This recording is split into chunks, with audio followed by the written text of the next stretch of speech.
Fala pessoal, tudo bem? Sejam bem-vindos ao nosso terceiro episódio aqui do podcast Direito e Mercado. Para as pessoas que estão chegando hoje, sejam muito bem-vindas.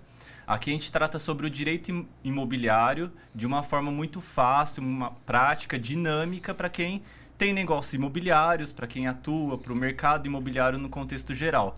O direito imobiliário faz parte do dia a dia das pessoas, né? Todo mundo compra, vende um imóvel, tem um inventário para fazer.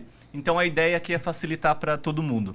Eu sou o Ícaro, sou advogado, atuante no direito imobiliário e estou aqui hoje com a minha amiga, mais uma vez, a amiga Emanuele Coutrin. Tudo bem, Emanuele? Tudo certo, Ícaro. É um prazer estar aqui novamente. Esse projeto aí, né, que a gente desenvolveu exatamente para levar informação, conteúdo de qualidade, de uma área que não é muito falada, né? O direito imobiliário, ele não tem na faculdade. E algumas pessoas que às vezes eu falo, qual área você atua? Atuo com direito imobiliário. Nossa, mas o que faz? Nem sabia que tinha advogado dessa área.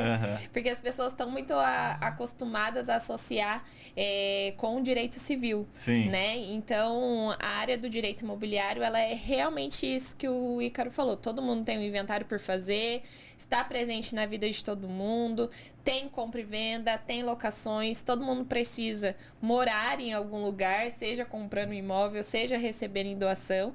E a gente está aqui exatamente para garantir segurança nos negócios imobiliários, né? E esse é um episódio que a gente vai explicar um pouquinho mais sobre as nossas funções, os serviços que tem, né, dentro da nossa especialidade. Eu atuo mais com a parte de regularização de imóveis, o Ícaro mais com a parte de incorporação imobiliária. São dois subnichos dentro do direito imobiliário, né? E a gente quer trazer para vocês conteúdo de qualidade, conteúdo informativo, exatamente para vocês terem essa segurança jurídica na hora de fazer qualquer transação imobiliária. Exato. E é engraçado isso que você falou, Manu, porque o direito imobiliário, para quem olha, parece ser simples, né? Todo mundo fala, trabalho com direito imobiliário, acha, é no cartório, fazer escriturinha de compra e venda, é isso que ele faz. Até a pessoa pegar e saber que o imóvel dela tá totalmente irregular, que ela vai ter que fazer um uso capião, que ela vai ter que chamar os herdeiros para fazer um inventário porque não foi feito, que tem que pagar imposto. E aí a pessoa começa a ver toda a complexidade que tem, né? E outras áreas que, inclusive, as pessoas no dia a dia não chegam a pensar que existe, né? Por exemplo, a minha área em incorporação imobiliária, as pessoas não entendem que para elas comprarem um apartamento na planta, tem que ter uma segurança jurídica de que a construtora vai entregar aquilo que está prometendo. Exatamente. Então, para a gente, eu, advogado, como advogado atuante para construtoras, tem um trabalho totalmente extenso antes para conseguir dar essa segurança e a gente lançar o empreendimento. Então, assim, é um longo trabalho, tem vários aspectos burocráticos, cartório, prefeitura, que envolve diversos setores. Quanto tempo demora mais ou menos um lançamento aí? Só para o pessoal saber, assim, da fase inicial que você tá lá tratando com os seus clientes até a entrega. Não, a gente pode colocar aí 1 ano para falar, assim, no mínimo. Porque começa desde da atuação lá com os terrenistas, negociar para fechar a compra do terreno ou permuta, até a fase de aprovação do projeto e depois registrar a incorporação para aí poder fazer o lançamento, né? Então, assim, tem todo um trabalho do advogado aí antes para conseguir entregar esse empreendimento ali, ainda na planta, né? Não tô falando de entregar o apartamento pronto. Exatamente, era isso que eu ia falar. Você falou até o lançamento, mas até o lançamento a obra ficar pronto, todo desenrolar. Mais 5 anos pela frente ainda. Então, é bastante tempo, bastante trabalho. Exato. Então, a ideia, inclusive, desse podcast é a gente especificar um pouco desses subnichos dentro do direito imobiliário, e isso com certeza vai ser de grande valia tanto para quem pretende atuar, né, para os advogados, para estudante, para entender mesmo como pode se especializar dentro do direito imobiliário, mas também para o mercado no contexto geral, para a população, para saber quando procurar um advogado, porque é claro que o advogado imobiliário ele vai saber das recomendações para você, ele tem um conhecimento das questões de imóveis, de registro, tudo mais, mas mesmo dentro disso, desse ramo ainda, você pode procurar advogados mais específicos para determinadas áreas, né? Então, assim, hoje o nosso podcast vai ser sobre isso, para informá-los e esclarecer sobre essa área do direito tão complexa, né? Eu considero muito complexa, não tem um dia que eu fico sem dor de cabeça no escritório, então falar que é fácil não é, não. Não é fácil. E eu acho que quando a gente fala de imóveis, a gente trabalha com o sonho das pessoas, sonho dos nossos clientes. Uhum. E às vezes é um investimento que a pessoa está fazendo que ela guardou o dinheiro a vida inteira. Exato. Né? Uhum. Ou às vezes, nossa, trabalhei, me aposentei agora, vou comprar um imóvel rural para eu descansar, curtir minha família, e aí encontra problema na hora da documentação. Então, a gente que trabalha com direito imobiliário, a gente tem que ter muito essa consciência que a gente trabalha muito com os sonhos das pessoas, né? E é muito importante contar com profissionais também que nos auxiliem, né? Bons corretores de imóveis, bons engenheiros, para exatamente a gente conseguir garantir segurança do início ao fim, né? Para os nossos clientes, porque essa questão do direito imobiliário é muito importante a gente ter mesmo pessoas capacitadas, pessoas que conheçam do mercado imobiliário, que conheçam do direito imobiliário e de documentação imobiliária também, porque às vezes as pessoas não sabem diferenciar uma escritura de uma certidão de matrícula. Exato. Né? Então, um contrato com firma reconhecida. E um contrato com firma reconhecida. Que não é escritura. Então, é importante mesmo a gente levar essa informação. Exato. Né? Eu que atuo bastante na parte de regularização de imóveis, eu vejo que isso é um grande problema, assim, as pessoas, elas não têm conhecimento da documentação imobiliária e pecam muito por isso, né? Esses dias mesmo chegou uma cliente para mim no escritório, ela tinha feito uma venda do imóvel e tinha recebido um outro imóvel como dação em pagamento e ia receber o restante da pessoa. Então, o que aconteceu?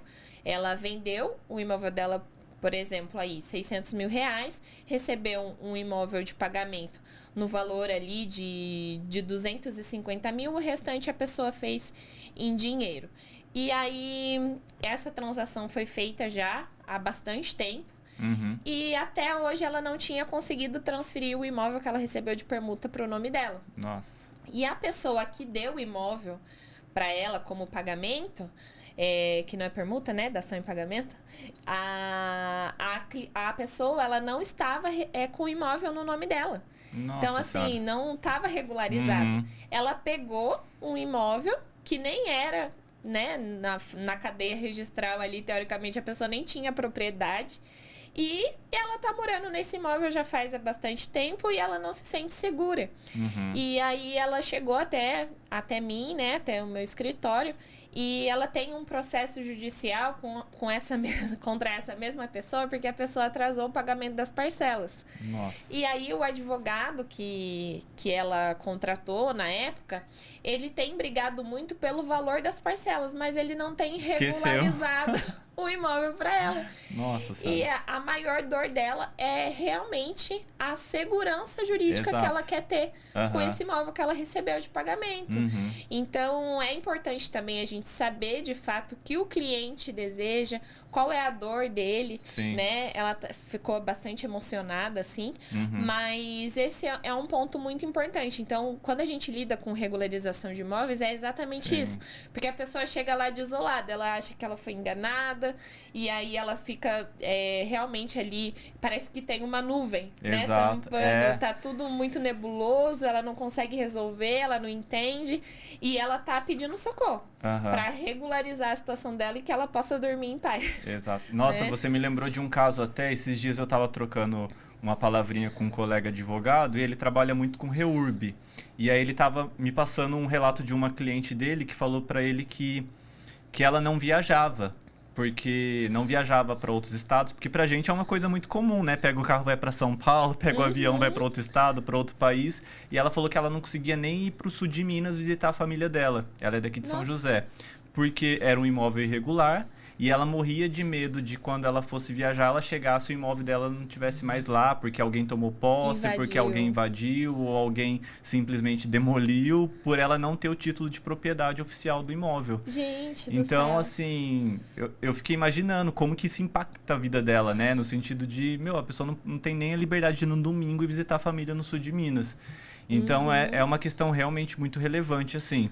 E, assim, olhando pelo mercado imobiliário, eu vejo isso é muito legal. Até ouvi uma questão esses dias de como mesmo havendo uma concorrência, por exemplo, aqui do lado das construtoras, há uma questão de valorizar a segurança jurídica dos negócios. Porque a gente sabe que se um negócio não der certo, por exemplo, um empreendimento imobiliário, vai criar toda uma insegurança na população que vai prejudicar o setor imobiliário completo. Porque é aquilo, uma construtora ali não entregou o prédio que os clientes estavam esperando. Sei lá, 100 famílias sem o imóvel que esperavam receber.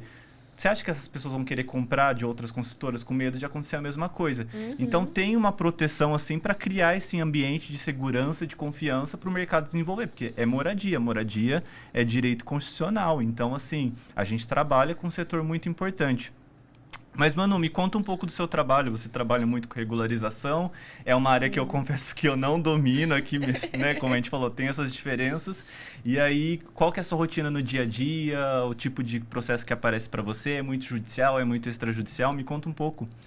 É um misto, como a gente falou no episódio anterior, a gente tem que sempre identificar, na verdade, o que o cliente está pretendendo, né? Se ele quer uma economia de tempo e investir um pouquinho mais, e aí a gente faz esse filtro, né? Geralmente, como que eu faço quando eu atendo clientes de regularização? Eu sempre aconselho a gente fazer um estudo preliminar de regularização imobiliária. O que seria esse estudo? É exatamente uma análise documental da melhor forma de regularizar o imóvel do cliente. Porque nem sempre existe uma possibilidade de regularizar. Sim. Às vezes são mais caminhos, né? E qual que é o menos oneroso? Qual que vai ser mais rápido? O que a gente tem ali de possibilidade? Porque eu acho que, assim, o maior problema das pessoas que querem trabalhar com a regularização sem ter o conhecimento técnico devido é achar que tudo é uso capião. E na verdade não é. Que é outra coisa, joga pro judiciário e deixa ele resolver, né? Exatamente. Então, assim, nem tudo é uso capião. Por quê? Porque a gente tem outros mecanismos, né, de criar ali estratégias para regularizar o imóvel do cliente.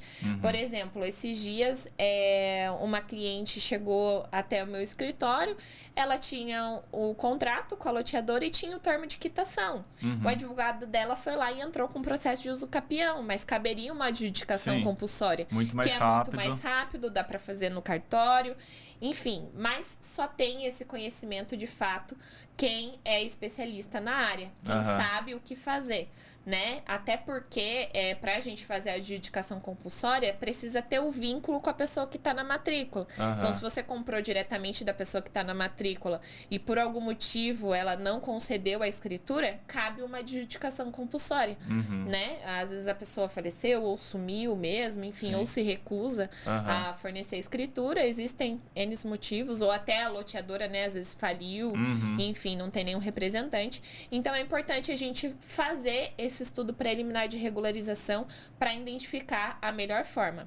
Porque tem vários instrumentos, né? E aí tem um instrumento que com certeza pode ser muito mais eficiente, rápido e solucionar mais fácil. E eu trabalho também com regularização de imóveis rurais, que são nichos, assim, que não é todo mundo que atua, né? Imóveis rurais existe bastante peculiaridade, né? A gente tem que obedecer leis federais para que haja o parcelamento do solo, até porque, assim, quando a gente fala de imóveis urbanos, a gente tem a legislação municipal. Sim. Mas quando a gente fala de imóveis rurais, são mais coisas federais, o próprio ITR, o imposto é diferente, né?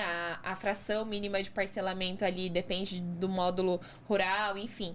Então, tudo isso são questões específicas que realmente a gente que trabalha com regularização de imóveis, a gente precisa saber, né? Até tem alguns inventários no escritório que envolvem imóveis rurais, e aí eu sempre costumo dizer, se tem imóvel rural, às vezes é mais benéfico fazer no judiciário, porque no extrajudicial, o imóvel rural ele tem uma valorização muito gigantesca, que é quando a gente faz a atualização pelo sistema IEA. E essa valorização do imóvel, esse sistema, ele valoriza muito o imóvel rural. Sei. E as custas são baseadas sistema IEA. Aí onera a operação. E aí onera demais o inventário extrajudicial. Então, muitas das vezes, quando a gente vai para o judiciário, a base de cálculo ali do ITCMD e tal, a gente já tem jurisprudências que a gente pode utilizar o valor de ITR.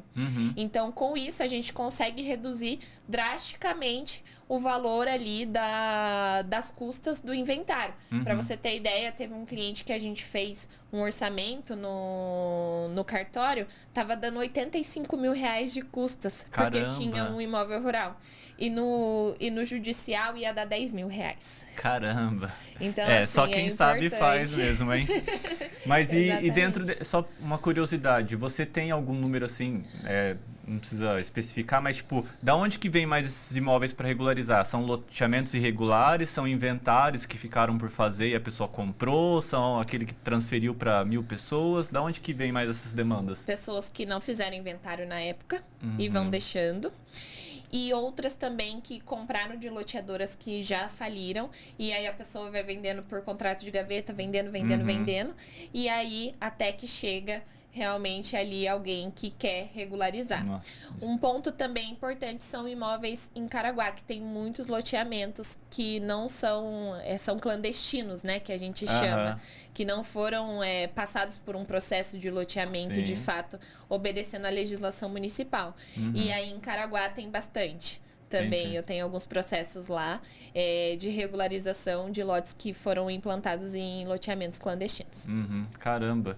Essa questão dos loteamentos é preocupante, porque a lei evoluiu muito, né? Eu atuo na incorporação, a incorporação realmente foi criada uma lei específica para isso, porque eram vendidos apartamentos na planta sem qualquer garantia para os compradores. E aí, no final, gerava todo aquele tumulto, porque o incorporador pegava o dinheiro, né? Porque as pessoas pagam na planta e depois não entregava o imóvel. E a lei evoluiu ao ponto de que hoje é muito difícil você ver uma incorporação sem estar registrada no cartório, tá vendendo no mercado. Mas loteamento também, né? Tem toda a questão de aprovação prévia, diretriz. Sim, então, isso está sim. acontecendo. Realmente precisa de um órgão fiscalizador mais ativo lá. Exatamente, até porque o loteamento ele precisa passar por uma legislação, um processo, né, de tanto obedecer à legislação municipal quanto à legislação federal também, né, que é a lei de parcelamento do solo, que é a 6766. Então precisa obedecer aquele regramento. E aí a loteadora ela quer se isentar desses custos, né? Então assim, faz parte do poder público fiscalizar isso também. Exato. Né? A gente não pode só... porque assim, o que acontece? As pessoas acabam comprando com valores baixos, sem acompanhamento de advogado, aí a loteadora coloca lá uma cláusula no contrato de que a pessoa se obriga a regularizar quando mudar a legislação, enfim, já vi esse tipo de cláusula, e quer transferir a onerosidade totalmente para o consumidor, sendo que é uma responsabilidade dela, mas também é uma responsabilidade do município fiscalizar e deixar que isso não deixar que isso aconteça. Né? Aquelas frases, seja um investidor no setor imobiliário, você liga o ponto de atenção, né? Porque tem alguma coisa aí. Por que você vai ser um investidor? Não existe negócio tão barato assim. Sim, Existe bons negócios, existem empresas que buscam investimento para o setor imobiliário, não estou desconsiderando, mas também, né, não existe você comprar um imóvel muito bom, valorizado por um preço bem inferior por conta de ser investidor. Então, algumas coisinhas tem aí. Inclusive, Exatamente. é um aspecto que pega muito na incorporação, né? A gente já falou aqui de algumas atuações de advogados. Você falou de regularização, queira ou não, você já falou de loteamento também, que precisa de um advogado muito específico para tratar com essas questões de loteamento. Então, as empresas procuram muito advogados especializados em questões de loteamento. Eu, do lado de cá, eu atuo muito com incorporação, que é exatamente esse processo para trazer essa segurança jurídica para as pessoas depois, né?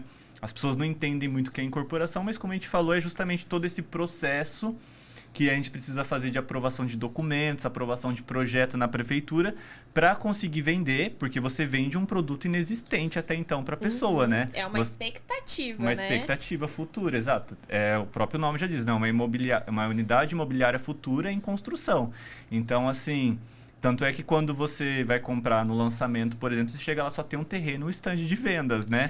Mas o que a construtora vai entregar, o apartamento, qual a medida, quais as características, o que vai ser entregue nas áreas comuns. Então, tudo isso é do advogado da incorporação. Então, eu atuo desde lá da aquisição do terreno, como eu falei, e aí tem diversos tipos de contrato que o advogado tem que lidar, porque tem negociações que a construtora faz permuta com o terrenista. Então, me passa o seu terreno e o seu terreno vale 5 milhões, eu vou te dar 8 milhões de unidades imobiliárias. Ou seja, você vai esperar 4 anos de obra, mas vai ter 3 milhões a mais no seu bolso. Sim. E também a questão... Que é um ótimo negócio, né? É um ótimo negócio. Tem muita gente que tem terrenos, recebe de inventário, né? Chega aquele terreno do pai no centro da cidade, 2.000 metros quadrados. Às vezes a legislação, a lei de zoneamento não permite ali um imóvel comercial, alguma coisa que ocuparia todo aquele terreno. Então, vamos passar para uma construtora e a gente vai ter um recurso muito maior no futuro. E com unidades que você pode alugar, você pode vender, você pode... um patrimônio muito mais líquido, inclusive, do que um terreno de 2.000 metros quadrados no meio da cidade, por exemplo. É, só acumulando IPTU. IPTU, põe IPTU nisso.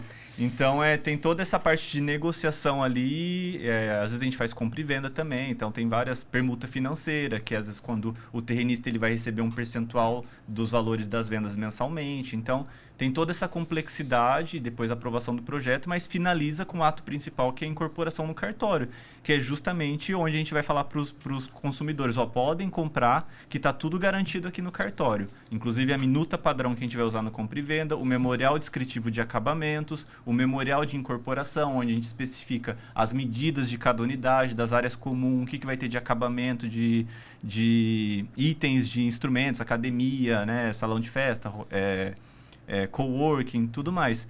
Então, é todo esse trabalho extenso que existe e traz essa segurança jurídica. E depois disso ainda eu passo também para um segundo estágio, que é com a construção civil, né? Porque depois que incorporou, lançou, entregou e aí a gente começa a obra. E na obra também são várias questões, né? Tem questões de... Eu lido muito com contratos de empreitada, então ficar lidando com os empreiteiros, porque quando a obra é terceirizada, né, daí você precisa fechar os contratos de alvenaria, de pintura, de gesso e lidar com as garantias desses empreiteiros, porque o incorporador precisa propiciar a garantia de lei para o consumidor final, que é quem comprou o apartamento.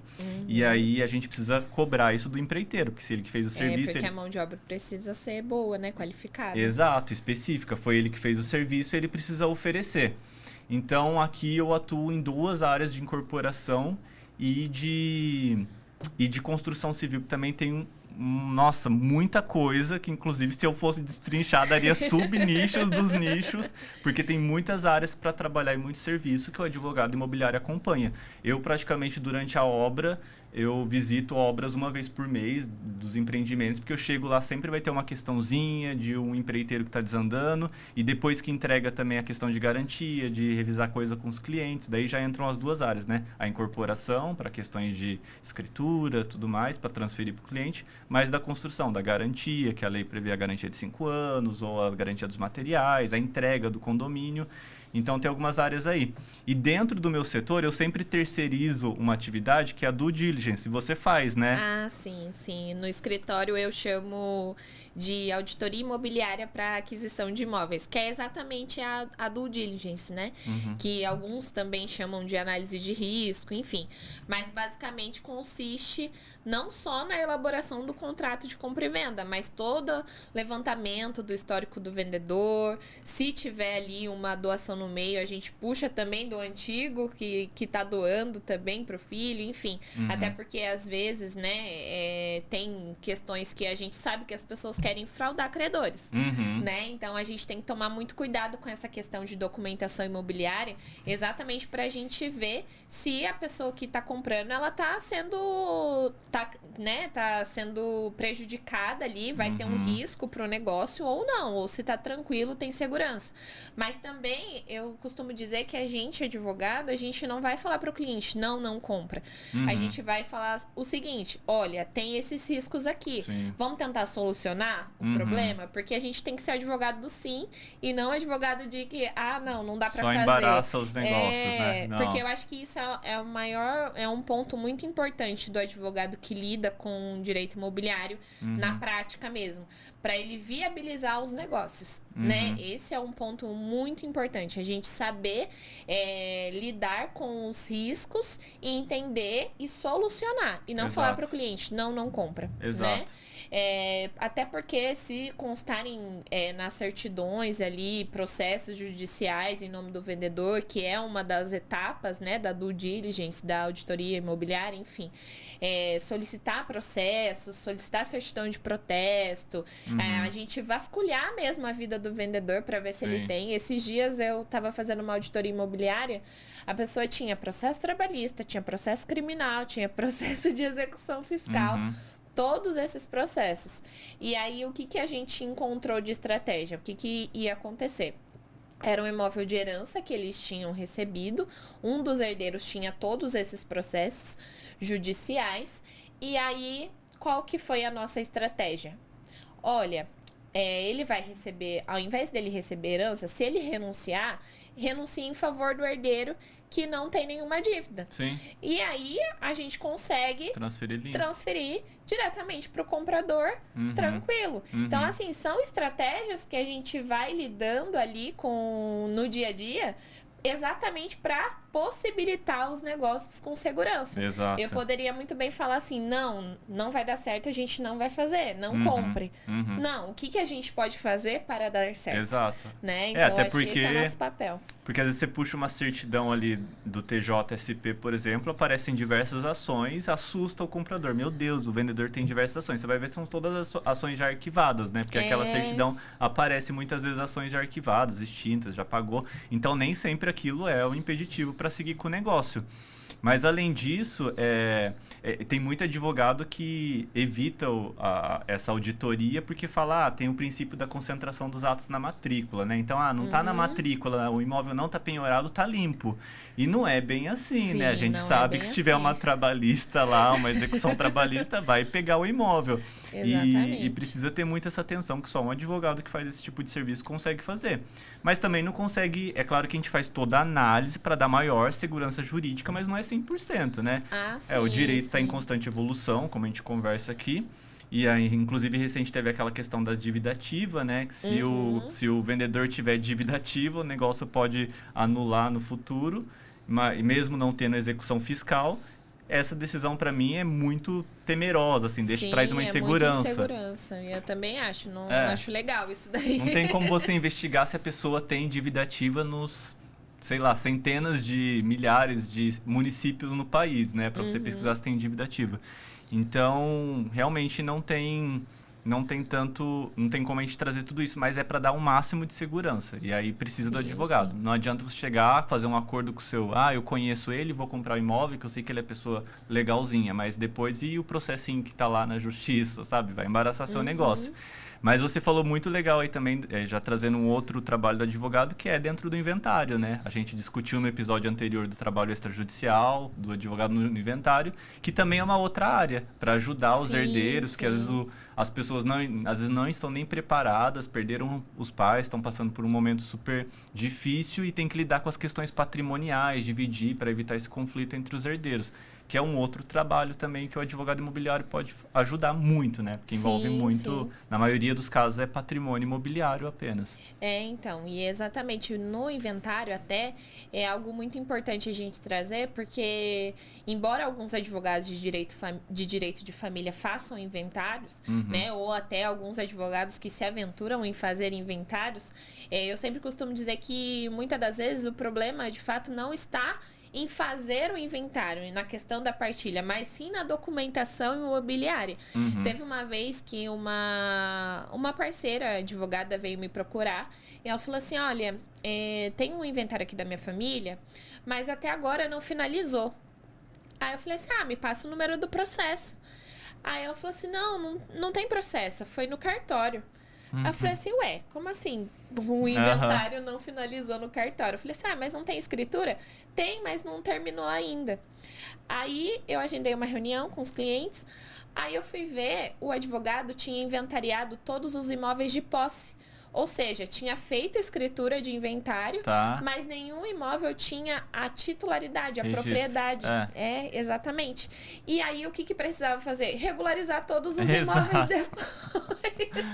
Ou seja, gastou com inventário, gastou com ITCMD e, na verdade, não era nada daquilo. Sim. Se a pessoa tivesse contratado um advogado especialista, e aí o advogado que fez o inventário recebeu, entregou a escritura, se mandou no mundo. Exato.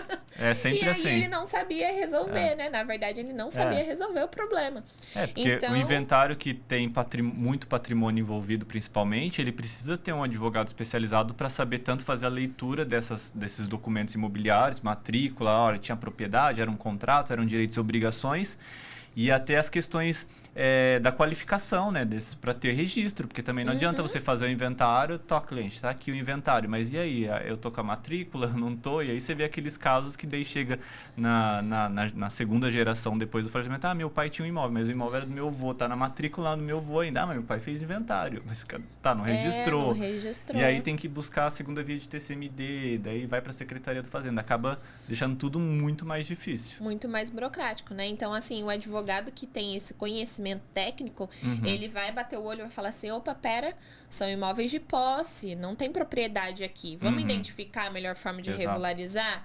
Tem a documentação, como que a gente pode fazer? Vamos entrar com o usucapião ou não?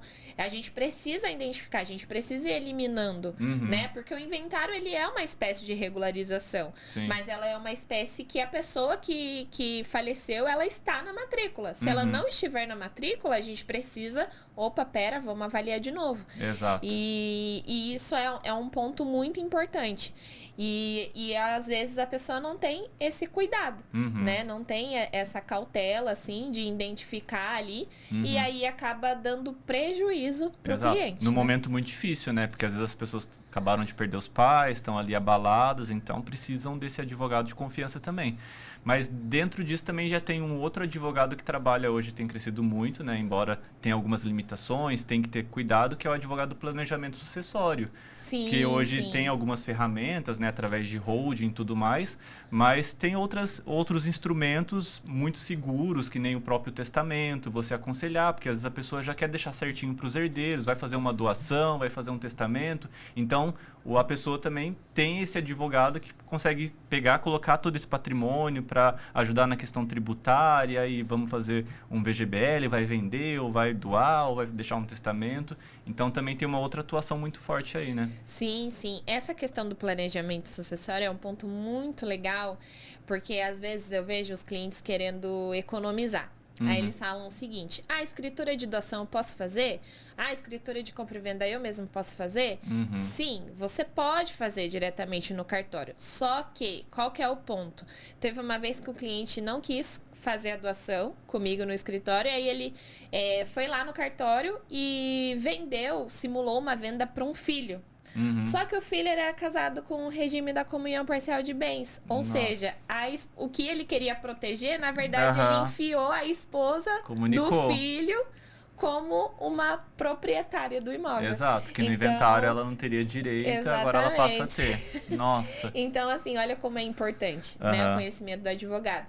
E aí ele achou que estava economizando no ITCMD, porque ITCMD a alíquota é mais alta, no ITBI é mais baixa, e aí ele achou que estava fazendo um bom negócio, mas aí, na verdade, ele só complicou mais. Acabou incluindo uma terceira aí, uma terceira no negócio, que no futuro pode criar outros embaraços para o filho, né? Exatamente. Mas a gente tem diversas áreas, né? Eu lembrei agora também do direito condominial, que tem uma atuação muito forte do advogado também, tanto para participar da parte de elaboração de convenção de condomínio, que envolve muito direito imobiliário. Você saber as áreas, quais são as áreas privativas, as áreas comuns de um condomínio, quais são os regramentos para cada área, e também acompanhar no dia a dia, né? Fazer a leitura dessa convenção, os regramentos. É muito a participação do advogado imobiliário ali também nesse subnicho de direito condominial.